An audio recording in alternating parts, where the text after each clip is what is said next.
Thank you. Well, thank you very much, Melody. Well, good morning, everyone. First off, thank you for giving me the opportunity to speak to you all today.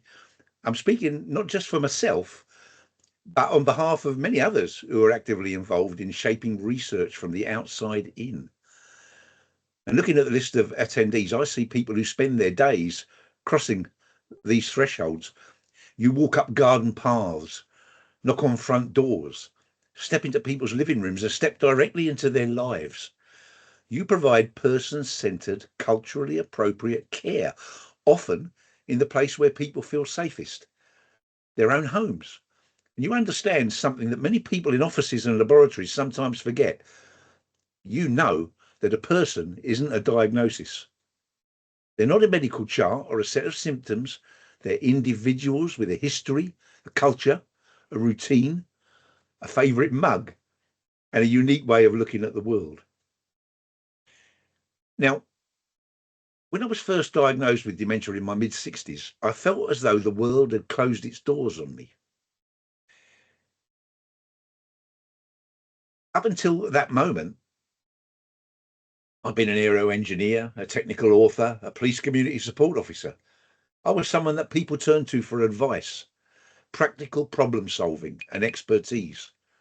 And then came the diagnosis. Almost overnight, I went from being a professional, a parent, a neighbour, and a teammate to being just someone with a label. And that label came with a heavy weight of assumptions. Suddenly, people spoke past me rather than to me. Leaflets were handed to my family members while I sat in the room, perfectly capable of understanding plain English if people just took the time to speak clearly. Services felt patchy and clinical. Most of the support materials I was given were geared towards people decades older than me, and I simply didn't see myself in any of that stuff. When you live with a condition at home, you quickly realise how much of traditional care is built around what systems want, rather than what real people actually need. But when you provide holistic, home-based care, you see the real person. You see how their cultural background shapes their daily habits, how their home environment supports or hinders them, and what living well actually means to them on a Tuesday morning. So today, I want to bridge the gap between that real world experience at home and the world of research. I want to talk about how we can turn lived experience into powerful evidence and why every single one of you on this webinar has a vital role to play, encouraging the people you care for to get involved. So let's talk about PPIE, patient and public involvement and engagement, probably the most clumsy abbreviation for a beautiful concept that I've ever come across. Now, here in the real world, free of academic jargon, we prefer to talk about co-creation and co-production. Mind you, calling it CCCP might sound a little too Soviet for comfort, so I suppose we're stuck with PPIE for now. But whatever acronym you use, the core principle is simple. PPIE means doing research with or by members of the public, rather than to, about, or for them. It's the difference between treating someone as a passive subject in a trial and inviting them to sit at the table as an equal partner. When I was first introduced to the idea of research involvement, I was hesitant. Someone suggested I become a PPIE representative, and my immediate reaction was, me? Really? What could I possibly offer researchers? I assumed that research was reserved for professors, clinical trial leads, and people with strings of letters after their names. I thought my role, if I had one at all, was simply to fill out questionnaires or to lie down in a scanner. But I took the chance. I joined an advisory panel. I looked over an ethics form. I answered some basic questions about what actually mattered to someone trying to navigate daily life when they have dementia. And then something shifted. For the first time since my diagnosis, a professional asked for my opinion. They didn't ask out of sympathy or politely nod along to make me feel included. They asked me because they genuinely recognised that my practical, everyday insight could stop them from making mistakes and help to make their study better.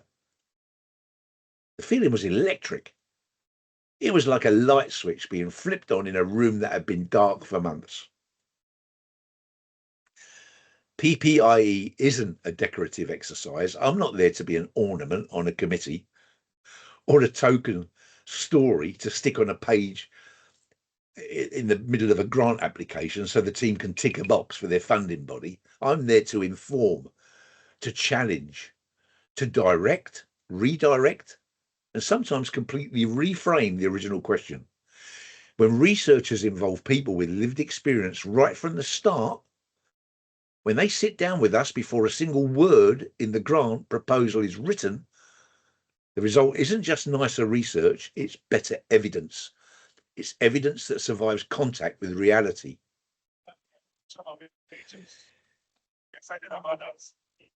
I want to spend some real time detailing why PPIE is so essential, particularly when we look at the person-centered and culturally appropriate care. There are 4 major benefits that PPIE bring to the table, and each one directly impacts the quality of care people receive. Firstly, asking the right questions. Researchers often design studies based on what the literature says or what clinical metrics measure. But clinical metrics very rarely capture the texture of daily life. I remember sitting on a project designed to measure the quality of life for people with dementia. The initial questionnaire asked questions like, how satisfied are you with your memory? Or how concerned are you about cognitive decline? And our involvement stopped right there. We pointed out that if you ask people every 3 months to ask how much their memory is failing, you're not measuring their quality of life. You're simply reminding them that they've got dementia and what they're losing. We suggested a different approach. We asked them to include questions like, what support helps you keep doing the things you enjoy? And how connected do you feel to your local community? And that small shift transformed the study. It moved the baseline from tracking decline to measuring resilience, coping strategies, and practical support. It changed the tone from medical deficit to human possibility. Secondly, making services and research culturally appropriate. Care and research are never one size fits all. What works for a retired engineer in Northamptonshire might not work for someone from a different cultural or religious background living somewhere else. Through PPIE, we bring diverse voices into the room to highlight cultural nuances that academic teams frequently miss. For instance, in some communities, the word dementia carries heavy social stigma or doesn't even have a direct translation. If a research project or home care initiative arrives with standard leaflets using rigid medical terminology, people will simply close the door, and who can blame them? PPIE representatives from those specific communities can say, stop, that word will isolate people. Frame it around memory support, family well-being, or brain health. Involve local community leaders. Write materials in the heritage language and respect how extended family dynamics work in our culture. When care and research respect cultural context, people feel safe enough to participate. Without PPIE, interventions risk being culturally deaf, leading to poor engagement and poor health outcomes. Thirdly, improving practical access and feasibility. Researchers sometimes design elaborate studies without considering what it takes for a participant to actually take part. I've seen projects where participants were expected to travel across the country at 9 a.m. on a Monday morning for a cognitive test. For someone with dementia, morning routines can take twice as long. The stress of rush hour travel alone would ruin the test results before the participant even walked through the door. Through PPIE, we bring real-world logistics into the conversation. We can point out the video call could be deeply disorientating for some of us, while for others, travelling to a clinic was a major barrier. As a result, projects redesign their protocols. They offer home visits, simplify consent forms into plain visual formats, and adjust session lengths so people have time to process information without feeling rushed. When you fix logistics through PPIE, you don't just help the participant, you help the study to succeed by reducing dropout rates and gathering accurate data. And the fourth and last thing I want to talk about is creating valid, grounded evidence. Evidence isn't limited to numbers in spreadsheets, blood tests, or brain scans. Evidence is also about meaning. It's about how people live, cope, adapt, and maintain dignity in their own homes. When a person with lived experience shares their daily routine, their workarounds, and the gaps where support fell through, that is data. It's qualitative human data, and it's every bit as valid as a laboratory measurement. If you want to know how to improve home care visits, ask the person sitting in the armchair waiting for the carer to arrive. PPIE supplies the human heartbeat to cold data. Now, you might be wondering how all of this connects back to your day-to-day work in care home and community support. Truth is, home care workers and community staff are the bridge between research and real life. When you provide person-centered care, in someone's home, you observe details that no clinician in a hospital clinic will ever see.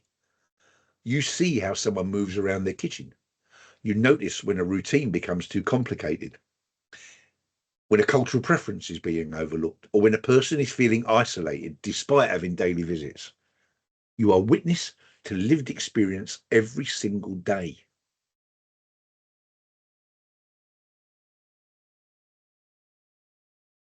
For many people, living with dementia or long-term health conditions at home, their world gradually shrinks. They stop going to social groups. They drop hobbies. They begin to internalize the idea that because they need help with daily tasks, they no longer have got anything valuable to contribute to society. And that's where you come in. When you encourage the people you care for to take part in PPIE or community research, you're offering them something far beyond a health service. You're offering them agency. You can be the person who says, your experience matters. The challenges you face getting the right care or the clever ways you've adapted your home routine could help make things better for the next person. Have you thought about sharing your story with the research panel? I mean, consider what happens when home care and research PPIE align. Care plans become truer. Instead of care plans built on standardized clinical templates, they're informed by what individuals actually value at home. Culturally tailored support thrives by bringing diverse home care service users into PPIE. Research learns how to deliver culturally appropriate care that respects diet, religious routines, language, and family roles. And confidence returns. Because when a service user sees their advice implemented in a local care pathway or a university research project, their self-worth grows. They're no longer just a care recipient, they're a contributor, an advisor, and a partner. Anyway, let me speak a little bit about my personal journey for a minute and what it's meant for me. Living with young onset dementia means facing constant loss. You lose parts of your memory, your processing speed, your career, and sometimes your independence. It can feel as though the disease is constantly chipping away at your identity, leaving you with less and less of who you used to be. Before my diagnosis, I was used to working with complex systems, writing technical documentation and supporting people in the community. Losing that routine was devastating. Becoming a PPIE representative gave me back parts of myself that I thought dementia had taken away permanently. It gave me back my voice. It restored my confidence. It pulled me out of the fog and loss and gave me something constructive, hopeful, and meaningful to focus on. So over the past few years, I've sat on various advisory panels. I reviewed plain English summaries, co-presented at national conferences, helped to draft sections of funding applications. Not bad for someone who was quietly told to go home and get his affairs in order 8 years ago. I've worked on projects covering everything from assistive technology in the home to diagnostic pathways and end-of-life care planning. Through this work, I've built new friendships. I found renewed sense of purpose and realized that while my brain might work differently now, my ability to offer valuable insights hasn't disappeared. People sometimes say to me, Pete, you're so brave to stand up and speak about your dementia, but it's not bravery. What people living with health conditions or disability need isn't pity, and it's not praise for being brave. What we need is opportunity. The courage is always there. We just need a reason and a space to step forward. The PPIE provides that space. It gives people the platform to turn their personal challenges into collective progress. I'd be doing you a disservice if I painted a picture where everything in research involvement is perfect, because it's not. There are still times when PPIE is done poorly. There are days when I feel like the token person in the room, invited late in the process, just so a project can claim that they consulted a service user.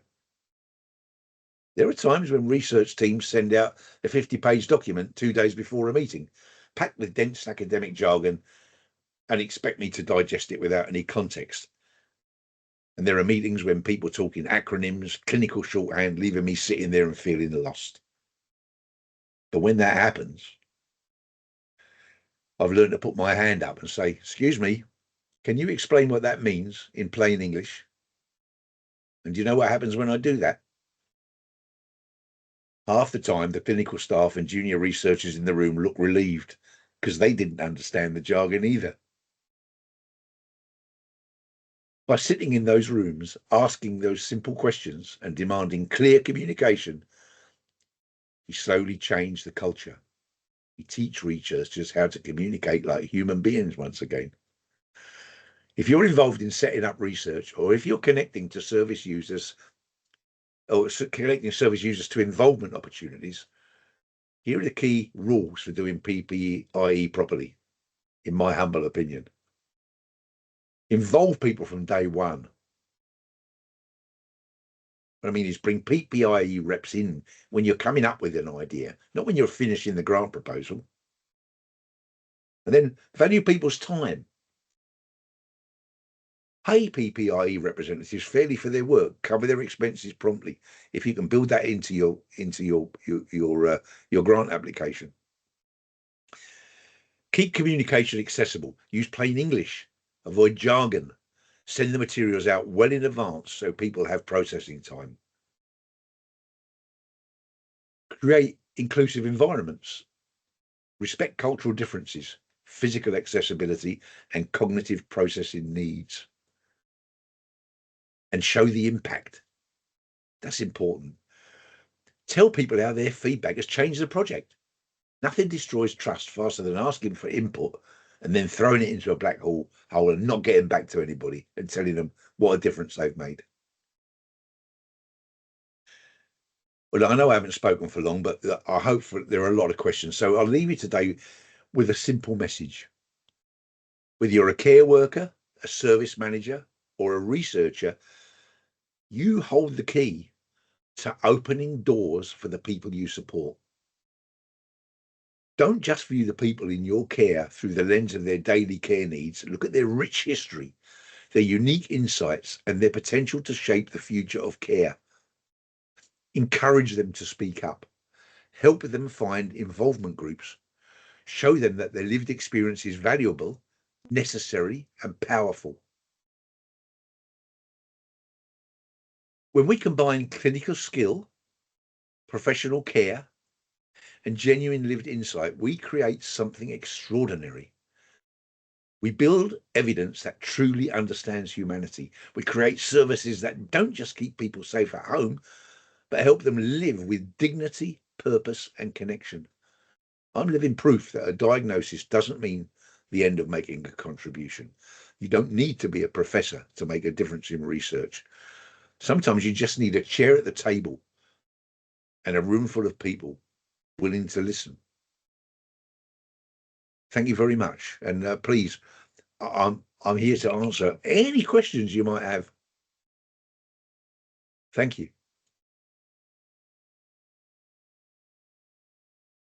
Thank you so much, Pete, for that wonderful presentation. If there's anyone that has a question, you can raise your hand or send your question in the chat box.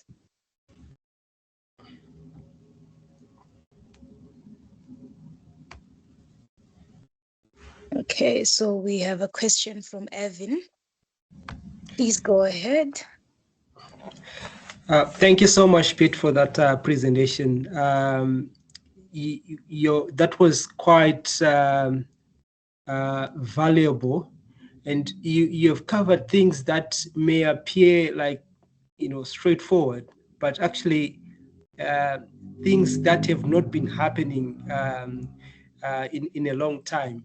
And it's really a cultural shift that's needed actually for researchers to fully embrace the roles that people like you with lived experience can actually contribute to research. And you did mention as well, challenges like, for example, a researcher probably sends materials maybe just 2 days prior to submission, and they want your views, and they've kind of created all questions and everything. So I would say, yeah, researchers have been used to work in a certain way, and definitely what PPIE is trying to PPIE roles is trying to introduce is really a cultural shift, which may take time to get implemented fully. But I'm sure we are heading towards the right direction. My question, I really wanted to take you back really to that time when you actually chose to say, I want to get involved. Because many times we want more people to get involved. We are a care provider, and we've just started on our journey as a research active care provider. But we also want to involve more people, right? Get involved in PPI roles. How did you start? How did you, make actually the first step? Where did you get the information from? And what was the conversation like that made you say, you know what, I want to get involved as well? Well, that's a very interesting question, and you're right. In Northamptonshire alone, there are 9,100 people currently diagnosed with dementia, and that's due to rise by 40% over the next 10 years. So there are many, many people out there living with dementia. Where are they? After they're diagnosed, they disappear. And the reason, I think, is that the diagnosis process currently is very disheartening and very disenabling. It's a process where people tell you that there are so many things you can't do anymore. So you come to believe very quickly that you have no value, that you're worthless. So that's why you don't volunteer for things like that. It's only when someone comes along and says to you, you've got a point of view there that I can't possibly have because you see the world differently to me now because you have dementia. Please, can you help me to show me the world through your eyes? Can you lead me? I'm going on. This is a research project. So what I'm really doing is I'm exploring new territory. I'm entering an uncharted world. I'm going through an uncharted jungle. But you've got a sort of a map through that because you're already walking through that uncharted area. So can I use you as a guide? And that's, in a way, if it doesn't sound pretentious, that's sort of how I see myself. I hope that I can sometimes see things ahead in the research project that might cause problems for the researchers. And so we can talk about that and we can do something about it before it becomes a problem in the project. We can make the route to the destination quicker and easier. And I think if you can show someone who's living with a diagnosis of dementia or a carer of that value that they have and convince them that you see that in them, then they'll come forward. It's that initial conversation is the hardest bit, because people just feel they've got nothing to give anymore. Of course they have. You know, cognitive impairment is a funny thing, isn't it? It's not those older memories that you've lost. It's where did I put my mobile phone? It's the stuff that's just happened, isn't it? But all of that life experience is still there. You don't forget that. So of course you're still a useful person. It's just so awkward. I spend a lot of my time talking to dementia groups and from lots of different communities, trying to encourage those people with a diagnosis to step forward, to be brave, step up to the mark and do something, just to help others. That's what it's all about. And I know every time somebody does step up, they're really glad that they have done, because they get a great feeling of self-worth out of it. Makes you feel good in your soul to know that you're doing something to help somebody else, doesn't it? It's good. Exactly. Yeah, I completely agree with you. And which takes me to another almost similar conversation around consenting as well. And you mentioned that it is quite important to make people feel that they are valuable and they're actually, positively contributing to something. And, sometimes, especially with dementia, many, family members are involved as well. And they're kind of protective. And I can imagine that, you come up with a research, or you come up with a proposal for a particular service user to get involved in research. It's easy for them to probably think that they will just be used in a, just as a guinea pig in a research or something like that. Yeah. But when I guess when we take that value approach that you've just mentioned, probably it may actually change the conversation, isn't it? Like when everyone knows from the family members, they know that our relatives can be valuable in some way. And the individual themselves feels also that they can be valuable in some way. And the caregiver or the researcher actually approaches them knowing that they can actually bring value to something. Then probably, conversations can result in. Yeah, and if the caregiver knows, actually, this is good therapy for the person that they're caring for. They're exercising their mind. They're feeling useful. All of those things are great benefits just on their own. And I'd say if you're approaching someone living with dementia to take part like that, always make sure, if you can, you involve their wider friends and family a little bit and help and get them on your side to help encourage that person. And it will shift the way that they see that person, because they're also encouraged to think that you mustn't do anything on your own anymore, that you're going to need everything done for you. And that's just awful, isn't it? Awful. Yeah. My wife lets me make mistakes. She's got an eye on me, but she lets me make mistakes because she knows, that's good for me. We all make mistakes. Great.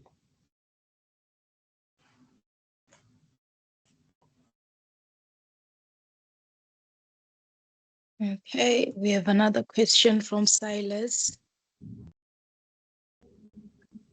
Hi, everyone. Can you hear me? Hi, Silas. Yep. Yeah. Loud and clear. Thank you very much for your eloquent, lived experience. Quite impressive. So what I just wanted to find out, since you started your journey, how many projects have you been involved? I've been involved in dozens and dozens of projects, Silas. varying from helping to put supporting statements into a research proposal, which is a very powerful thing. You know, when you're putting in a proposal for funds, if you've got some statements in there from people actually who are going to benefit from the research, that, you know, that encourages people to put their hands in their pockets and give you a bit of research money. I've been involved in tests to test my balance, you know, and the good thing about any research I've been involved in is that researchers tell me what they're doing and why they're doing it. And so I learned so many interesting things from the researchers. I've never turned down the opportunity, if I can help it, to be involved in a research project. There are some wonderful things going on in research, you know. So it's exciting for me. I'm learning all the time. I'm involved with a research project in Addenbrooke's, which is going on year after year now, and I have to go back every year, and I have a lumbar puncture, which is really painful, and lots of different tests and things. They're looking at my cognitive health and assessing the rate of decline of my dementia to see whether neural pathways in the brain can actually regenerate around the diseased tissue if you keep busy, mentally busy. Right. And you know, I think they do.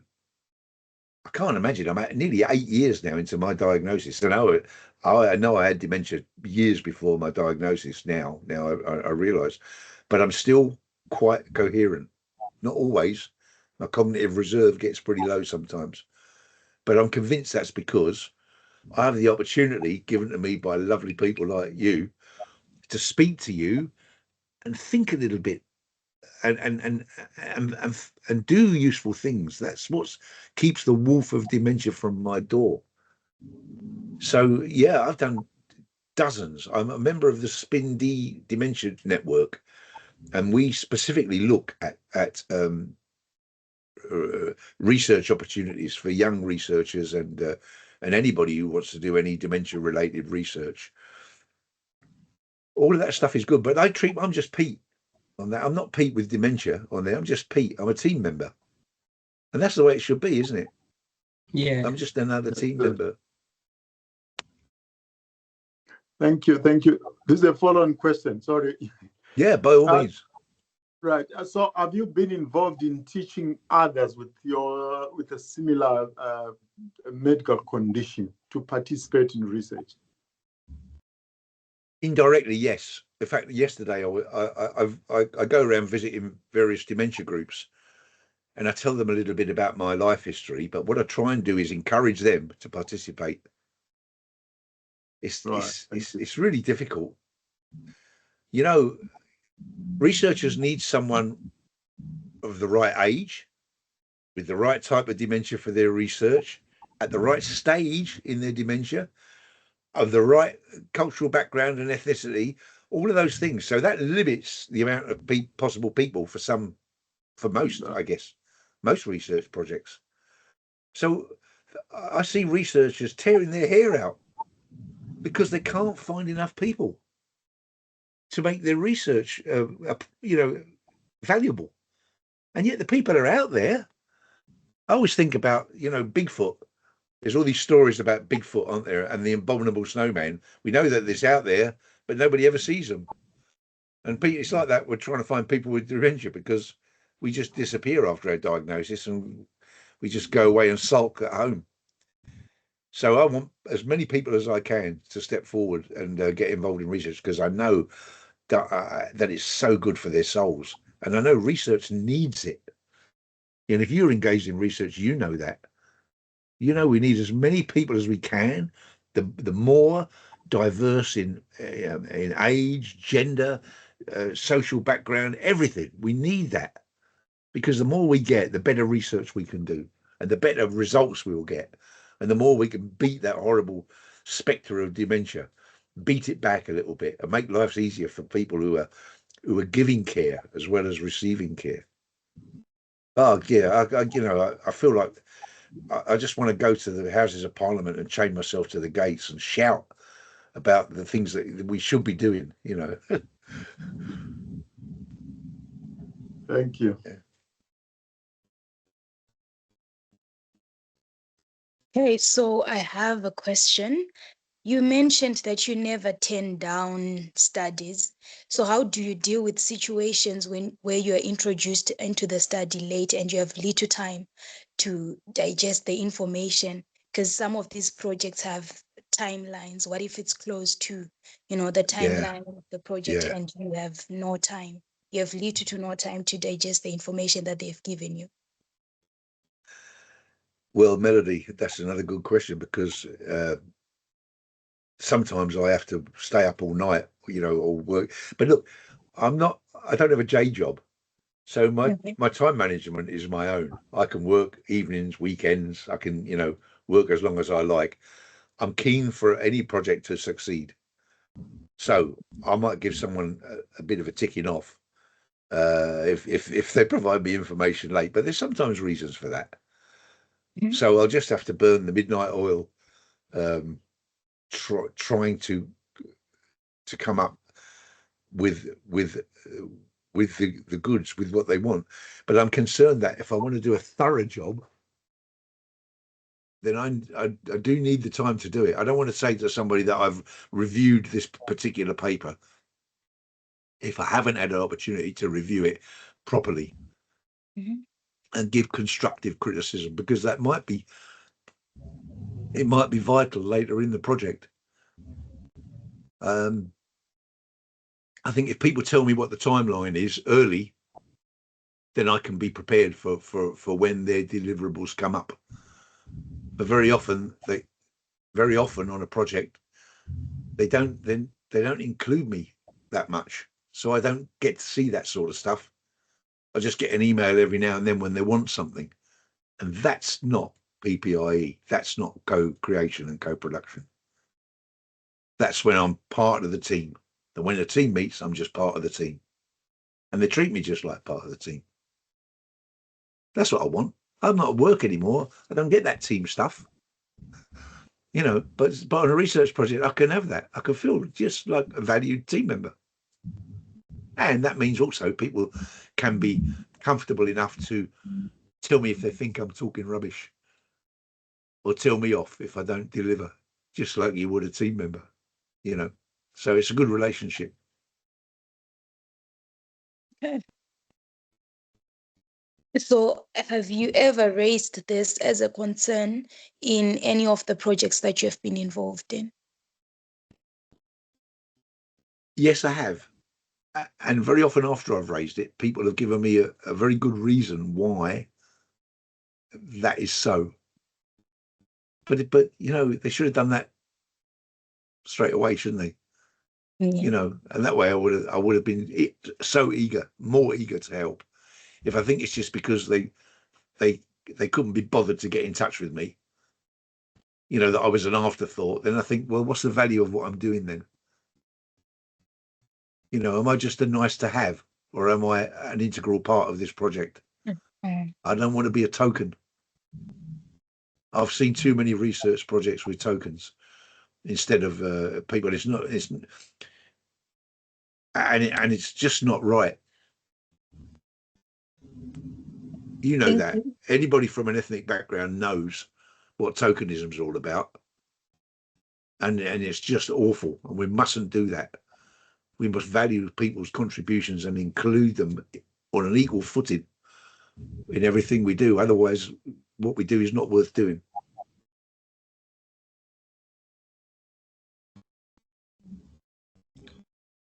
Right. Thank you. Yeah. So you did mention and cover. You did mention about use of plain English, and you did give a good example when you've raised these issues in meetings, and you actually find out that even some of the junior researchers actually didn't understand what that is all about. Okay, That's yeah, plain English is a discipline. I was a technical author, and I used to write the operating manuals for aircraft and things like that. right. And I wanted to make them, not everybody's first language is English. So you Yeah. need to make your language plain, easy to understand, and also, more importantly, easily translatable into other languages without losing its meaning. Now, if you go onto the web, you'll see a website, www.plainenglish.org.uk, I think it is. And on there are lots and lots of free tools to help you with writing and communicating in plain English. There's a plain English dictionary. There's plain English alternatives for researchers, for medical professionals, all those sorts of things that say, don't use this massive long word, use this little word that means exactly the same thing. Yeah. And it's so useful. So useful. Yeah, and I do like terms like brain health, memory support. The terms that you are throwing in there, because they kind of they are quite positive, isn't it? Somehow it's different from being told about neurocognitive. Makes things. Yeah, that's their language. That's not our language, is it? Yeah, yeah. Sometimes I think academics are just showing off.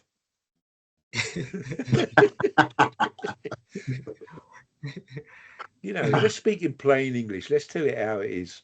We want to demystify all of this stuff, don't we? And that's how we do it. We myth bust, become mythbusters. We show people that it's real world stuff that researchers are doing with real world benefits to us.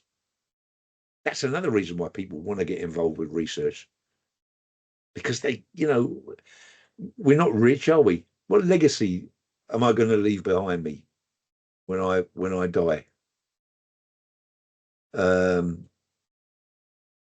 If my legacy can be that I've helped to make the world a little bit of a better place for people who are living with dementia, then that's great, isn't it? What more could I ask than that?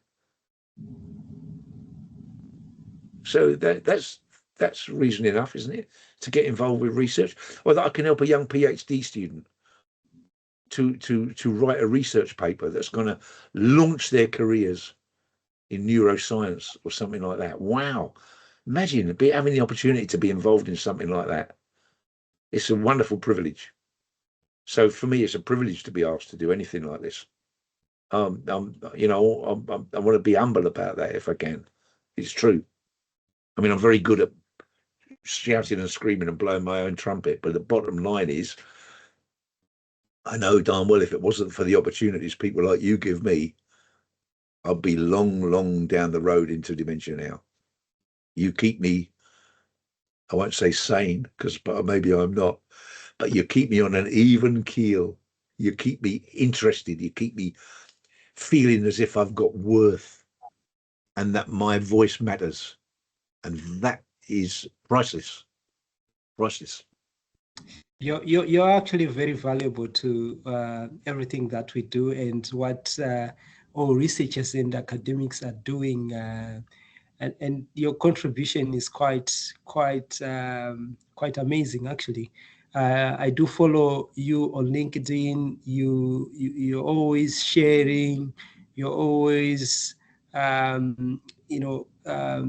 engaging with so many academics, especially around issues to do with dementia. So your contributions are very much valuable, and you're actually changing the conversation around dementia. So you should be proud of the work that you're doing. Very few people actually, are like you and are very keen to do, things that you do. So yeah, you should actually be proud. You're very kind. Everybody has worth. Everybody has equal worth. I don't respect a person because of the letters after their name. I'm as interested in what a home care visitor is doing and as respectful about what they're doing and as in awe of what they're doing as I am about a top neuroscientist. Apart from the amount they're paid, there's no difference in what they do. They're different skills, but they're skills. And And I think that helps me as well, because I'm not frightened when I go to a meeting who I speak to. If I want to challenge someone, I'll do it. And if I'm wrong, that's fine. I'm wrong. But I will always take the opportunity to speak out. Because as I said earlier on, sometimes when you speak out, you see other heads nodding and you think, yeah, I'm not the only one who was thinking that, but I'm the only one who actually said it. So don't be frightened to say it. Great.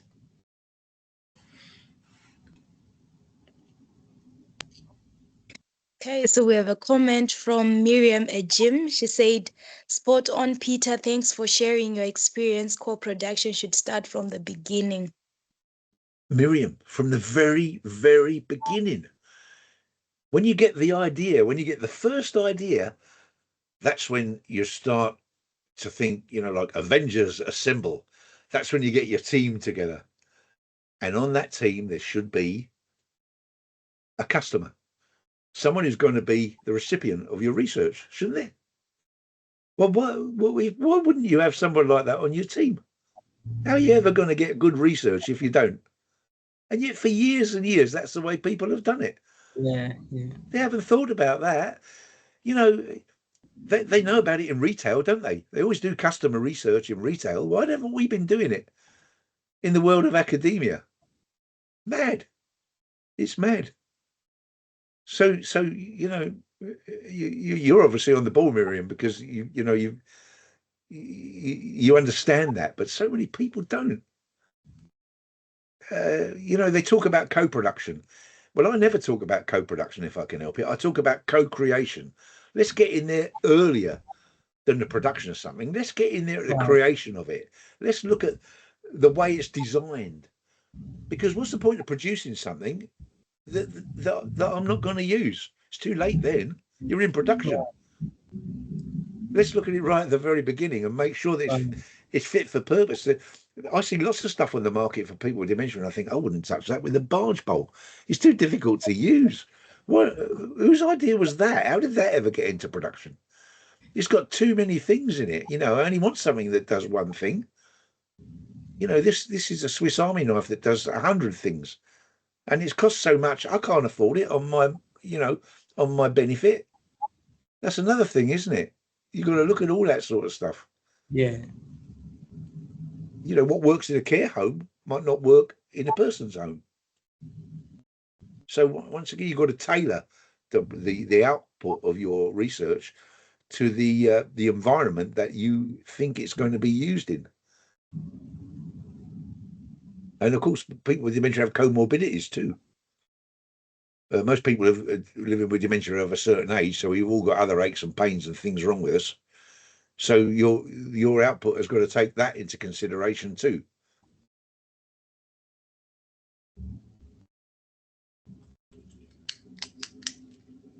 I've been a bit of a nuisance, I guess.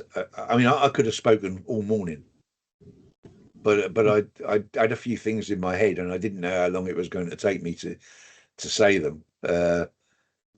It's such a big topic, and research is so important that I don't really have the words, the vocabulary to let people know how important that is.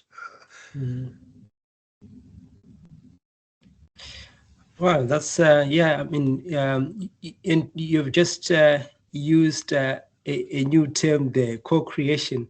I think that's something that needs to be pushed to NIHI as well, and so that they adopt some of these terms, isn't it? It's quite interesting. Co-creation is different from co-production, isn't it? When you say co-creation, then we are talking from the beginning. When the idea comes straight away, let's think about PT if it's related to dementia. Straight from birth.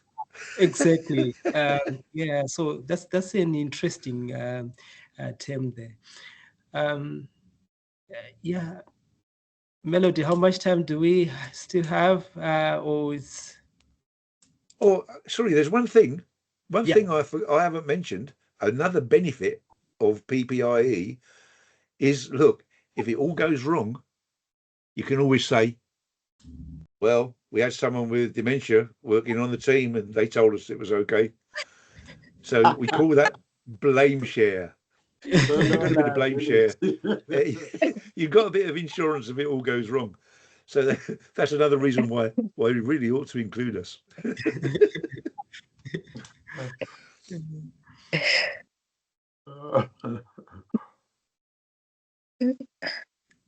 Okay, so I have a survey that I've shared with everyone. Oh, okay, is there anyone that still has something to say? Any contributions to the presentation?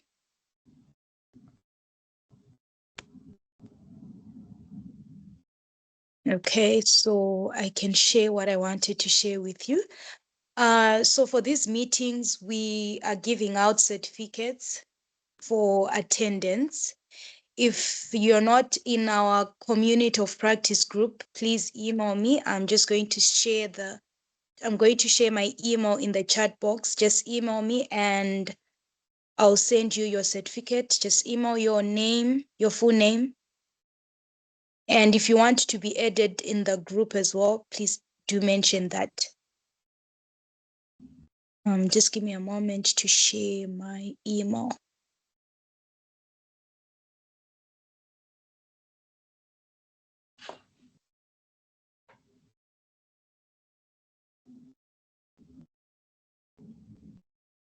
Okay, done. And then we have a survey that we would want you guys to fill out if you haven't.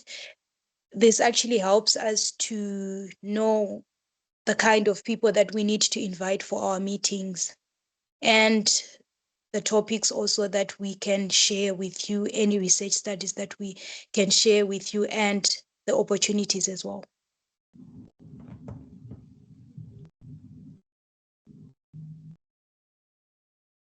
Okay. Is there anyone with a question or something to add on what we have just? Wow, I mean, Peter has covered quite a lot, interesting stuff, and we've learned quite a lot, and I'm sure we'll have to sit back and look at our notes again and absorb all those terms that were not used to, simple terms, but sometimes we just get used to this very difficult term. So, yeah, really, thank you, Pete. I really appreciate your time taking us through all this, leading this conversation. Thank you very much. We definitely had a good time. Thank you. And I'm sorry I disappeared for a minute there, but I have to take water tablets. So, when I need to go to the loo, I need to go to the loo. So I just had to disappear off. I should have a little sign to hold up, shouldn't I? But yeah, welcome to my world. Yeah. But yeah, it's lovely to speak to you, and your questions were so insightful. So thank you very much for that too, because I learn from the questions that people ask me as well. And if anybody who's watching this now thinks of any questions later, or maybe if they're watching it, a recording of it, if they let you know and you pass the questions to me, I'll do my very best to answer them as honestly as I can.